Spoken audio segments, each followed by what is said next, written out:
અને હવે આગળ વધીશું સમાચાર સુપરફાસ્ટ તરફ। લોકસભાની ચૂંટણીને લઈ અને ભાજપ એક્શનમાં આવી ગઈ છે। હજુ કેટલાક કોંગી ધારાસભ્યો ભાજપમાં જોડાય તેવી શક્યતા છે। અમરેલીમાંથી પણ કેટલાક ધારાસભ્યોની વિકેટ પડી શકે છે। અમરેલીમાં કોંગ્રેસના નારાજ સિનિયર નેતાઓની બેઠક મળશે।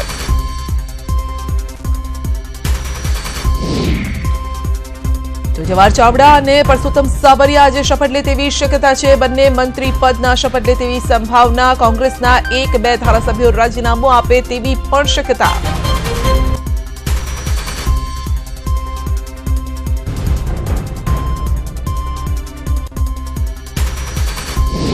અમરેલીમાં પરેશ ધાનાણી સામે બળવાના એંધાણ। અમરેલી જિલ્લા કોંગ્રેસના જૂના જોગીઓની ચિંતન બેઠક મળવાની છે, જેમાં પરેશ ધાનાણી અને બીજી ઠુમર સામે નારાજગી વ્યક્ત થશે। ધાનાણી સામે અમરેલીના જૂના કોંગ્રેસના નેતાઓ એક થશે। દીપક માલાણીની આગેવાનીમાં રણનીતિ ઘડાશે।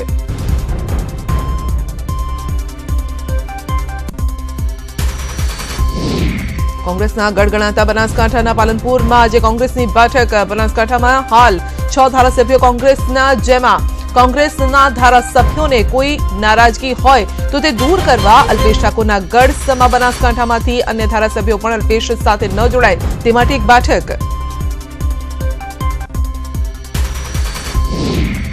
હળવદ ધ્રાંગધ્રાના ધારાસભ્ય પરસોત્તમ સાબરિયાએ પણ કોંગ્રેસમાંથી રાજીનામું ધર્યું। હજી જવાહર ચાવડાના રાજીનામામાંથી કોંગ્રેસને કળ પણ નહોતી વળી અને ત્યાં સાબરિયાએ કોંગ્રેસને વધુ એક ઝટકો આપ્યો। લોકસભાની ચૂંટણીની તારીખો જાહેર થવાને આરે છે। ગણતરીના કલાકો બાકી અને ત્યારે કોંગ્રેસ માટે આ કમર તોડ ઝટકો।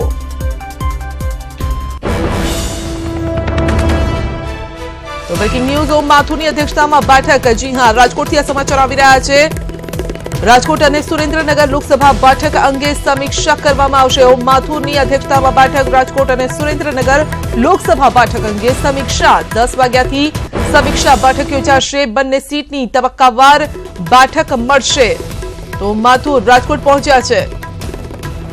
રાજકોટ અને સુરેન્દ્રનગર લોકસભા બેઠક અંગે સમીક્ષા સાંભળે શું કહેશે ઓમ માથુર।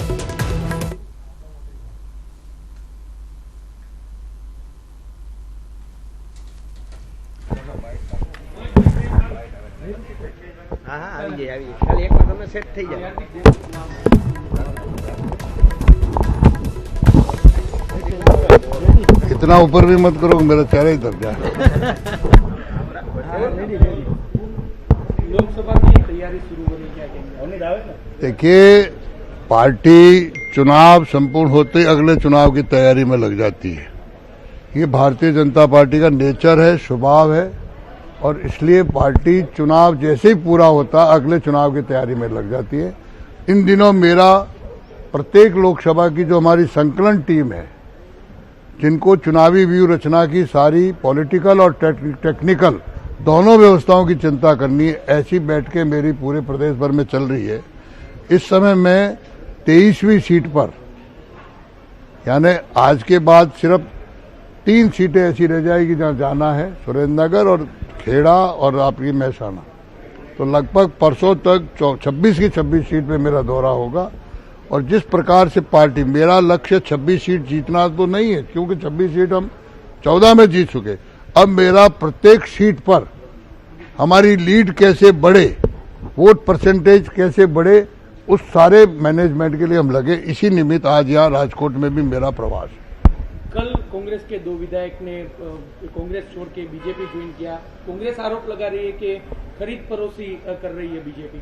कांग्रेस अपने घर की चिंता करे, भारतीय जनता पार्टी की विचारधारा से सहमत होकर जो भी आएगा हम उसका स्वागत करेंगे। और पार्टी में आखिर जो जुड़ता है, जहां से आता है, पहले वहां के घर वालों को चिंता करनी चाहिए क्यों जा रहे हैं। और ये सारी इस बेतुके आरोप, वो अपना खुद का घर नहीं संभाल पा रहे हैं, इसलिए उनको उनकी चिंता करनी चाहिए। 4 टिकट के नाम घोषित कर दिए बीजेपी के, क्या हर एक पार्टी की अपनी अलग अलग व्यवस्था रहती है। पार्टी का हमारा एक पार्लियामेंट बोर्ड है, हमारा होमवर्क पूरा होते हमारे भी समय के अनुसार उचित समय पर सही समय पर टिकट की घोषणाएं हो जाएगी। अल्पेश ठाकुर को लेकर सस्पेंस अभी भी है, वो कह रहे आ रहे नहीं। बनाए रखिए, आप लोगों को भी स्टोरी करने का मौका मिल रहा है, अच्छा है थोड़ा। और कितने आएंगे अभी? नहीं, और देखिए, इंतजार करिए कितना आएंगे। इसकी वजह से बीजेपी के जो कार्यकर्ता है उसमें क्या कुछ नाराजगी हो सकती है? कहीं कोई नाराजगी नहीं है। भारतीय जनता पार्टी जनसंघ की स्थापना से लेकर 1951 से लेकर आज तक हम पार्टी को सोच समझ करके आगे बढ़ा रहे हैं, सबका साथ सबका विकास। और आज पार्टी का जो विकास हुआ है, विश्व की सबसे बड़ी पार्टी हुई है। हम अच्छे लोग हमारे साथ जुड़े, पार्टी की विचारधाराओं के साथ जुड़े, इसलिए पार्टी आगे बढ़ेगी तो जुड़ेंगे लोग। पटेल कह रहे हैं कि चुनाव की तारीख घोषित नहीं की जा रही क्योंकि प्राइम मिनिस्टर अहमद पटेल साहब के पास कोई उत्तर नहीं है बोलने के लिए, खुद की पार्टी की चिंता करे वो। चुनाव आयोग ने उनको समय पर, देखिए कांग्रेस इस तरह के बेतुके बातें कर रही है। जब वो जीत जाती है तो ईवीएम अच्छा, हार जाती है तो ईवीएम खराब, और ईवीएम लाया कौन? और इसलिए कांग्रेस के पास हमारे खिलाफ बोलने को कोई है शब्द नहीं है।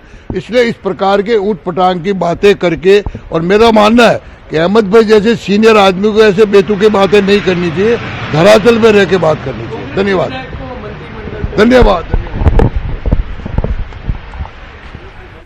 તો 26 સીટોનું ટાર્ગેટ હતું, તેમાંથી 23 સીટો પર તેઓએ મુલાકાત લઈ લીધી છે અને હવે 3 સીટો પર મુલાકાત લેવાની બાકી છે।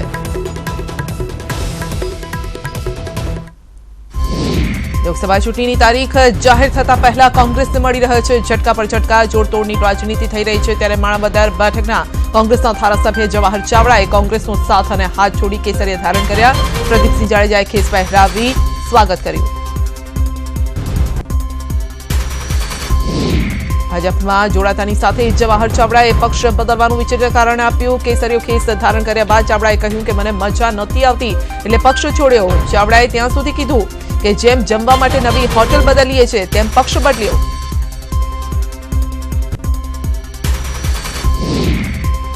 જવાહર ચાવડા અગ્રણી આહિર નેતા છે અને તેમના પિતા પેથલજી ચાવડા જૂનાગઢના રાજકારણમાં મોટું નામ ધરાવે છે। તેઓ અનેક શૈક્ષણિક સંસ્થાઓ સાથે જોડાયેલા છે। જ્ઞાતિ સમીકરણોને જોતા જો ભાજપ તેને જૂનાગઢમાંથી ચૂંટણી લડાવે તો આહિર અને કોળી મતદારોના કારણે ભાજપ આ બેઠક સરળતાથી જીતી શકે છે।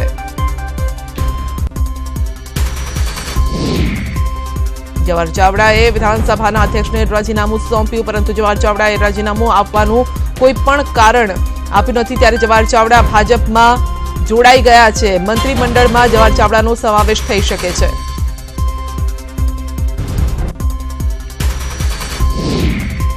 જવાહર ચાવડાએ કોંગ્રેસમાંથી રાજીનામું આપતા નાયબ મુખ્યપ્રધાન નીતિન પટેલે કહ્યું કે વર્ષોથી સહકારી રાજકારણ સહિત સામાન્ય જનતા માટે કાર્ય કર્યું છે અને હવે તે ગુજરાતની વિકાસ યાત્રામાં જોડાયા છે।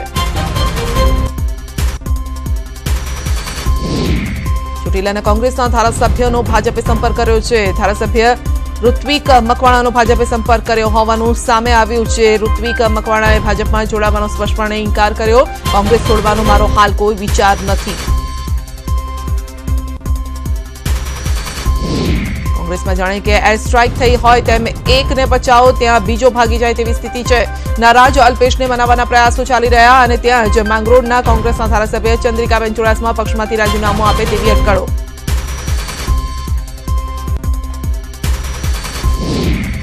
તો ચંદ્રિકાબેન કુંવરજી બાવળિયાના સંપર્કમાં હોવાની ચર્ચા। વિધાનસભામાં પુત્રને ટિકિટ ન અપાતા પક્ષથી ઘણા નારાજ। ચંદ્રિકાબેન જૂનાગઢ કોંગ્રેસના કદ્દાવર નેતા અને કોળી સમાજના મતો પર સારું પ્રભુત્વ ધરાવે છે। વિધાનસભામાં ભાજપનો સફાયો થયો ત્યારે કોંગ્રેસને સફળતા મળી હતી।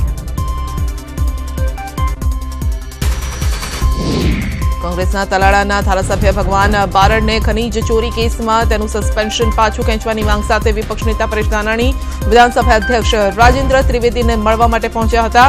ધાનાણીએ કહ્યું કે ભાજપે દબાણ ઊભું કરી એક નિષ્ઠાવાન આગેવાનનું સભ્યપદ ગેરબંધારણીય ઠેરવવાનો પ્રયાસ કર્યો છે। સોમનાથના ધારાસભ્ય ભાજપમાં જોડાવાની ચર્ચાએ જોર પકડ્યું ત્યારે સોમનાથના ધારાસભ્ય વિમલ ચુડાસમાએ ન્યૂઝ 18 ગુજરાતી સાથે વાત કરી ખુલાસો કર્યો। કોંગ્રેસ છોડીને તે ક્યાંય નથી જવાના। તેમણે કહ્યું કે લોકો મને બદનામ કરી રહ્યા છે। મારી ભાજપમાં જવાની વાત તદ્દન ખોટી છે। હું ભાજપના કોઈ પણ નેતાના સંપર્કમાં નથી।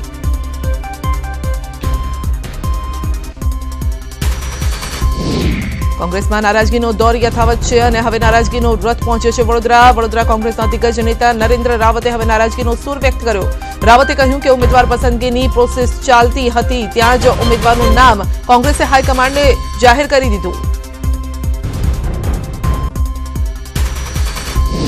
નવસારી લોકસભા બેઠકને લઈ અને ભાજપ સક્રિય થયું છે ત્યારે આજે ભાજપની મુખ્ય આગેવાનો સાથે મહત્વની બેઠક ઓમ માથુર અને પ્રમુખ જીતુ વાઘાણી બેઠકમાં હાજર રહ્યા આ બેઠકમાં ચૂંટણીલક્ષી ચર્ચાઓ કરવામાં આવી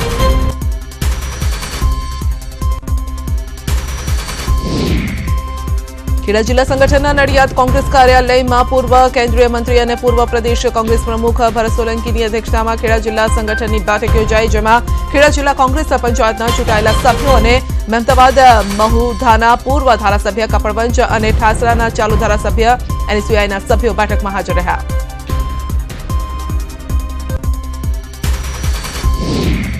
જૂનાગઢમાં ખેડૂતોના વિવિધ મુદ્દાઓને લઈ અને યુવા ખેડૂત વિકાસ લડત સમિતિના નેજા હેઠળ પ્રદેશ પ્રમુખ નારાયણ જોટવાએ આમરણાંત ઉપવાસ શરૂ કર્યા તેની સાથે જ દરરોજ 10 થી 15 ખેડૂતો પ્રતિ ઉપવાસ પર જોડાઈ રહ્યા છે અને ત્યારે આ ઉપવાસી છાવણીની મુલાકાતે ભાજપ નેતા રેશમા પટેલ આવ્યા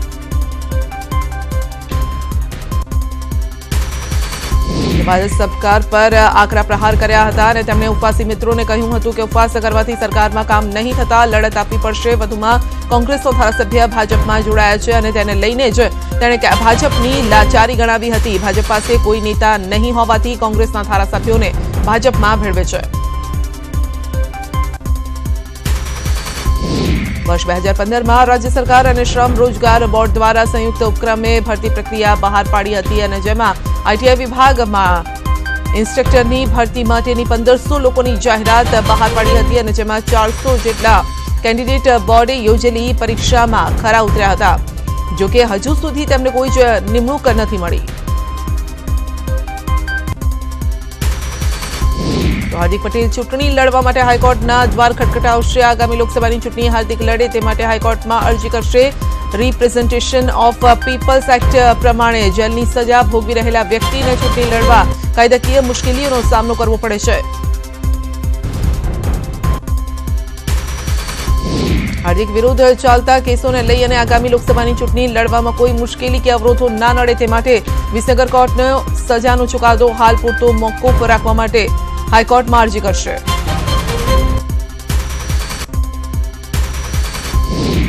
ચાર બંગડીવાળા ગીત મામલે સિટી સિવિલ સેશન્સ કોર્ટમાં સુનાવણી હાથ ધરાઈ ઓસ્ટ્રેલિયન સિંગર દ્વારા કોર્ટમાં રજૂઆત પૂર્ણ થઈ અને જેમાં તેનું કહેવું છે કે કિંજલે ગાયેલું ગીત એ ખરેખર મારું ગીત છે ત્યારે આ ગીત જે સ્ટુડિયોમાં બનાવવામાં આવ્યું છે તે સ્ટુડિયોના માલિકનું કહેવું છે કે આ ગીત મૂળ કાઠિયાવાડી સિંગરનું છે અમારું નથી વધુ સુનાવણી 16મી માર્ચે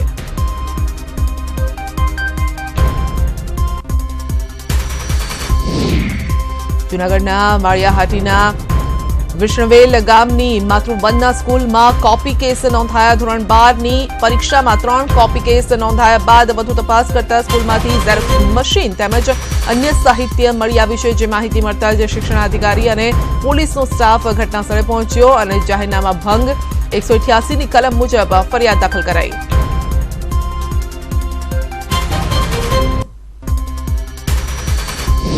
સ્ટેચ્યુ ઓફ યુનિટી નિહાળવા આવી રહેલા પ્રવાસીઓને કોઈ તકલીફ ન પડે તે માટે તંત્રએ કમર કસી છે પ્રવાસીઓને ગરમી ન લાગે તે માટે પ્રવેશ દ્વાર પર નંબર 5 થી સ્ટેચ્યુ સ્થળ સુધી વોલ બનાવવામાં આવી છે ખાસ વોલક્લેટરની ઉપર ખાસ શેડ તૈયાર કરવામાં આવ્યો છે અને જેનાથી પ્રવાસીઓ ઉનાળામાં તાપથી બચી શકશે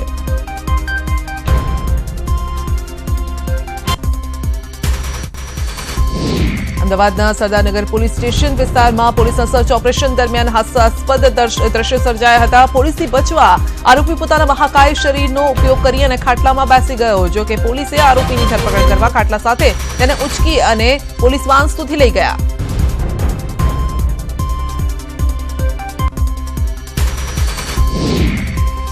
આણંદમાં કારમાં આગ લાગતા એકનું મોત થયું છે સુચિત્રા રોડ પર અકસ્માત થતા કાર પલટી ગઈ કારમાં આગ લાગી ગઈ કારમાં એક વ્યક્તિ હતા અને કાર ચાલકનું મોત થયું છે કાર સુરત પાસિંગની હોવાનું સામે આવ્યું દાહોદ જિલ્લામાં ઇન્દોર અમદાવાદ હાઈવે ઉપર રાત્રિના સમયે વાહન પંચર કરી લૂંટ ચલાવતી ગેંગના 3 શખ્સોને દાહોદ પોલીસે ઝડપી પાડ્યા છે 47,000ની કિંમતના સોનાના દાગીના સાથે ઝડપી પડાયા છે અને લૂંટનો ભેદ ઉકેલ્યો છે પોલીસ પેટ્રોલિંગ વધારીને લૂંટના બનાવો પર કાબુ મેળવ્યો હતો અને આ ગુનામાં સંડોવાયેલ ગેંગની તપાસ હાથ ધરાઈ છે અમદાવાદના માધુપુરાના દિલ્હી ચકલામાં આવેલ કરિયાણાની દુકાનમાં ચોરી કરવામાં આવી. બે અલગ અલગ દુકાનોના છાપરા તોડી ચોરી કરી અને ફરાર થઈ ગયા. દુકાનોમાં ચોરી થતા પોલીસ પેટ્રોલિંગ પર પણ સવાલ ઉઠી રહ્યા છે. ચોરીની સમગ્ર ઘટના સીસીટીવીમાં કેદ. માધુપુરા પોલીસે ગુનો નોંધી તપાસ હાથ ધરી.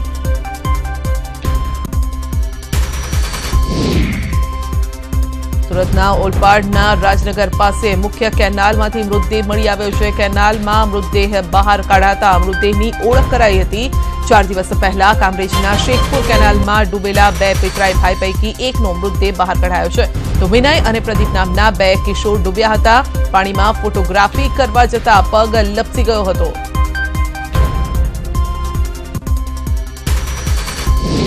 સાબરકાંઠાના હિંમતનગર પાણપુર પાટિયા પાસે ટ્રિપલ અકસ્માત સર્જાયો. એક્ટિવા ટ્રક અને જીપ વચ્ચે અકસ્માત સર્જાયો હતો, જેમાં 2 યુવતીઓના ઘટના સ્થળે જ મોત થયા છે. અકસ્માત સર્જાતા રસ્તા પર ટ્રાફિક જામના દ્રશ્યો સર્જાયા.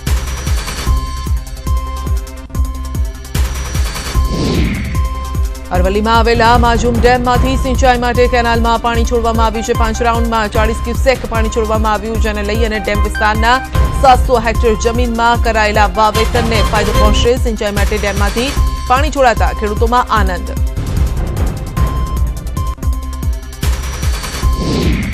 વસંતા મસાલા ઝાલોદ અને અમદાવાદ સંસ્થાપક સ્વર્ગીય બાપુ લાલજી વસંતીબેન ભંડારીની પૌત્રી પૂર્વી ચંદ્રકાંત સુનીતા ભંડારીનો લગ્ન સમારોહ યોજાયો. આ પ્રસંગે સમાજની 22 વિધવા બહેનો તેમજ આર્થિક નબળા વર્ગની બહેનોને સિલાઈ મશીન અર્પણ કરાયા.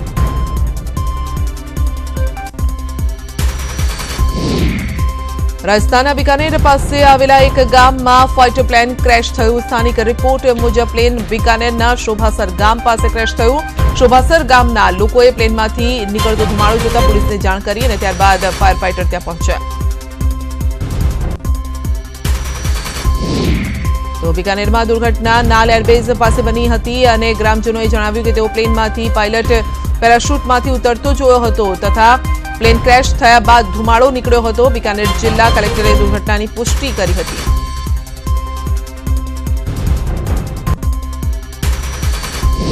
અયોધ્યા મામલે સુપ્રીમ કોર્ટે મધ્યસ્થીના આદેશ આપી દીધા છે અને જેના માટે કોર્ટે એક પેનલ બનાવવાનો પણ આદેશ આપ્યો છે. મધ્યસ્થીમાં 3 સભ્યો સામેલ હશે. મધ્યસ્થી બોર્ડના અધ્યક્ષ સુપ્રીમ કોર્ટના નિવૃત્ત જજ કલીફુલ્લાહ હશે.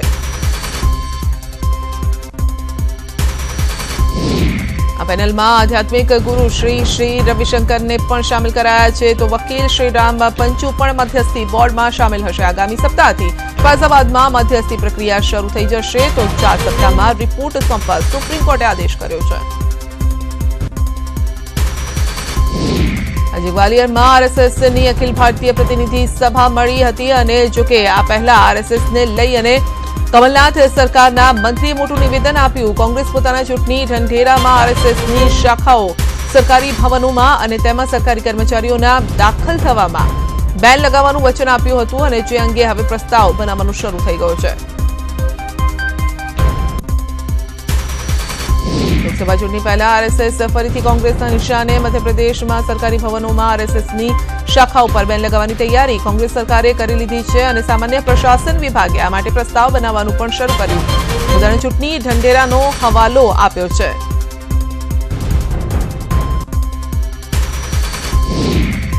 અમેરિકાના એક ઉચ્ચ વિભાગના અધિકારીના જણાવ્યા અનુસાર અમેરિકાએ પાકિસ્તાનને કહ્યું છે કે પોતાના ક્ષેત્ર અને તેના કબજાવાળા વિસ્તારમાં સક્રિય આતંકવાદી સંગઠનો સામે નિરંતર અને અપરિવર્તનીય કાર્યવાહી કરે.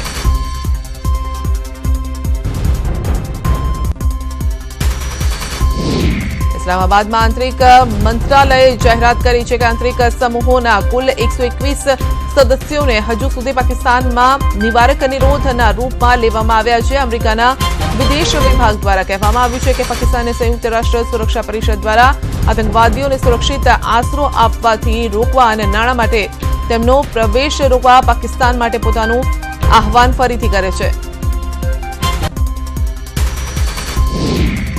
વડાપ્રધાન નરેન્દ્ર મોદીએ ઉત્તર પ્રદેશના યાત્રાધામ વારાણસીની મુલાકાત લીધી, જ્યાં વિશ્વનાથ મંદિરમાં ભોળાનાથની પૂજા અર્ચના કરી કાશી વિશ્વનાથ કોરિડોરનું ભૂમિપૂજન કર્યું.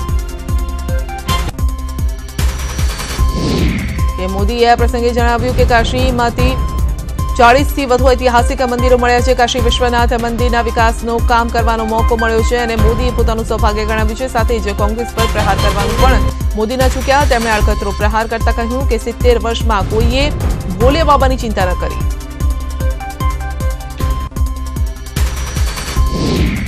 વરુણ ધવને એક ઇન્ટરવ્યુમાં જણાવ્યું કે તે ગોવિંદાની કોલી નંબર 1ની રીમેકમાં દેખાશે. ફિલ્મ વરુણના પિતા ડેવિડ ધવન ડિરેક્ટ કરી રહ્યા છે. તો એક્ટ્રેસ માટે વરુણને આલિયા ભટ્ટ અને સારા અલી ખાન વચ્ચે પસંદગી કરવા માટે કહેવામાં આવ્યું છે. વરુણે કહ્યું કે હું આલિયા સાથે હમણાં કોઈ જ ફિલ્મ નહીં કરું, કેમ કે અમે ઘણી બધી ફિલ્મો સાથે કરી છે. ધર્મા પ્રોડક્શનની ફિલ્મ કલંકમાં આલિયા ભટ્ટ રૂપ તરીકે દેખાશે. આલિયાનો ફર્સ્ટ લુક રિલીઝ થયો છે. ત્યારબાદ સોનાક્ષી સિન્હાનો સત્યા ચૌધરી તરીકે લુક રિલીઝ થયો છે અને છેલ્લે માધુરી દીક્ષિતનો બહાર બેગમ તરીકે લુક રિલીઝ થયો. કરણ જોહરે માધુરીનો લુક રિલીઝ કરતા લખ્યું છે કે મોહક, ગ્રેસફુલ અને ટાઈમલેસ. દિલોની સાચી બેગમ આ છે બહાર.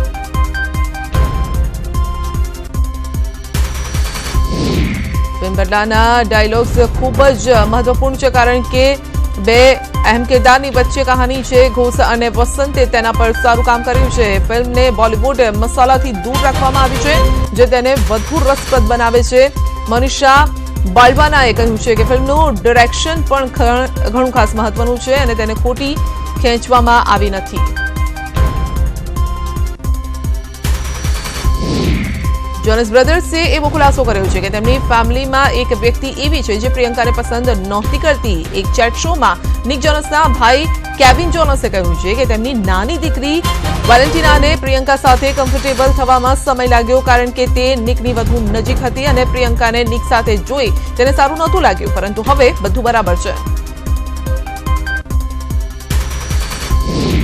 સંજય દત્ત એવા એક્ટરમાંથી જે ક્યારે પોતાનો વર્કઆઉટ મિસ નથી કરતા. તે ઘર પર હોય કે શૂટિંગ લોકેશન પર વર્કઆઉટ માટે સમય કાઢી લે છે, પરંતુ આ વખતે સંજયે ફિલ્મ પાનીપતના સેટને જ પોતાનું જીમ બનાવી દીધું છે. સંજય દત્તે જીમના બધા જ ઇક્વિપમેન્ટ મંગાયા અને તે અહીં જ રોજ વર્કઆઉટ કરે છે.